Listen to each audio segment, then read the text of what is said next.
फरार निलेश चव्हाण पकडल्याची पोलिसांना खोटी माहिती दिली आहे। या प्रकरणी नांदेड सिटी पोलिसांनी गुन्हा दाखल केलेला आहे। फरार आरोपी निलेश चव्हाणला पकडून ठेवलाय असा फोन नांदेड सिटी पोलिसांना आलेला होता। त्यानंतर पोलिसांचा ताफा तिथं पोहोचला, मात्र फोन करणाऱ्यांना पोलिसांनाच खोटी माहिती दिल्याचं उघड झालंय। या प्रकरणी पोलिसांनी संतोष दत्तात्रय गायकवाड याच्या विरोधात गुन्हा दाखल केलेला आहे।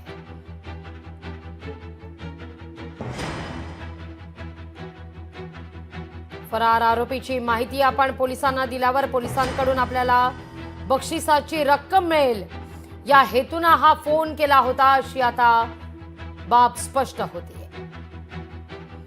काल याच्या संदर्भात एक काय फेक बातमी आली होती नांदेड सिटी पोलीस स्टेशनला की 6 वाजता की निलेश चव्हाणला या ठिकाणी ताब्यात ठेवला आहे।